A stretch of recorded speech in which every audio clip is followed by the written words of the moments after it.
Atividade física, melhor estado de alerta, concentração, aprendizagem, memória, produz novos neurônios, diminui a perda de cognição ao final da vida e diminui a incidência de depressão, ansiedade e doenças da mente como Alzheimer. Então, isso você tem o efeito e a explicação para isso. Por que a atividade física, seu corpo inteiro está se movimentando, está criando célula? O que é que você faz? tem várias coisas, né? Para começar do começo, na origem da espécie, nunca sobreviveu um ser humano que não fosse apto ao movimento. Exatamente. Então, você pega os últimos 350 mil anos da história, quando a gente tem a nossa raça ali, se você não se locomovesse muito, lutasse... Primeiro a gente era nômade, coletor e caçador. Você precisava do movimento. Isso só começa a mudar depois de 1950, 1960. Mas aí a gente vai chegar na sua pergunta. 1989. O Brasil tinha só 13,9% da população acima do peso. Tá? E tinha menos de 2% da população em academia. Eu lembro quando era criança, academia era uma coisa assim que... Raríssimo. Era só aqueles marombados, que era peso de ferro, aquelas coisas bem...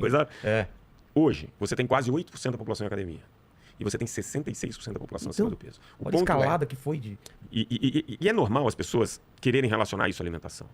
Mas não é... A alimentação é um pequeno fator aí. Sem querer desmerecer a alimentação. Mas até final da década de 80, um brasileiro dava em média 10 mil passos por dia. Se você pegar o seu relógio ou medir, um brasileiro hoje, em média, os estudos mostram que ele dá 2.400 passos por dia. Quando você vê a quantidade de calorias de 10 mil passos, 2.400 passos, a gente está falando que um cara está deixando de gastar 400 calorias todos os dias.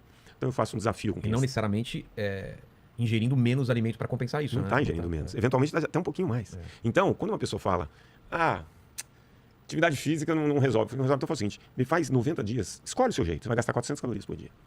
Invariavelmente, essa pessoa primeiro muda a composição corporal e emagrece, ponto. Então, até por isso, todo o nosso corpo depende do movimento para funcionar bem. Então, você não vai encontrar nenhum médico, do pediatra ao geriatra, passando por um oncologista, eu sou membro do Conselho do ICESP, Instituto de Câncer do Estado de São Paulo, passando por cardiologista, endócrino, todos eles vão indicar atividade física. Por uma questão de sobrevivência, de adaptação ao meio ambiente, todos os nossos órgãos respondem melhor ao movimento. Então, quando você fala da atividade física em relação ao cérebro, você pode falar liberação de uma série de neurotransmissores que são responsáveis pela sensação do bem-estar.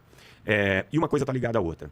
Você tem dois sistemas que controlam o nosso sono. Um é o ciclo circadiano, dia e noite, mas você tem um sistema que é o sistema chamado adenosina. O que é a adenosina?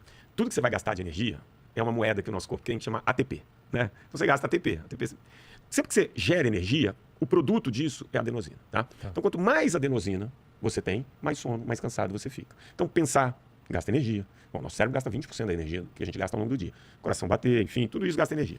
Então, se você faz atividade física, você tem muito mais adenosina, você tem um sono reparador melhor. O sono, ele é o pilar de tudo.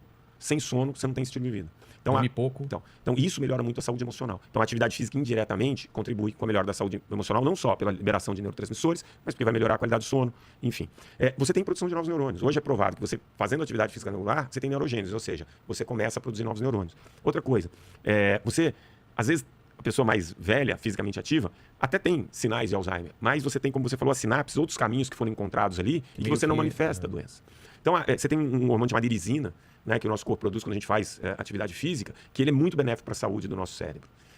A gente passou pela pandemia, e aí quando você pega as pessoas fisicamente ativas com sedentárias, o índice de mortalidade e internações em pessoas fisicamente ativas é infinitamente menor.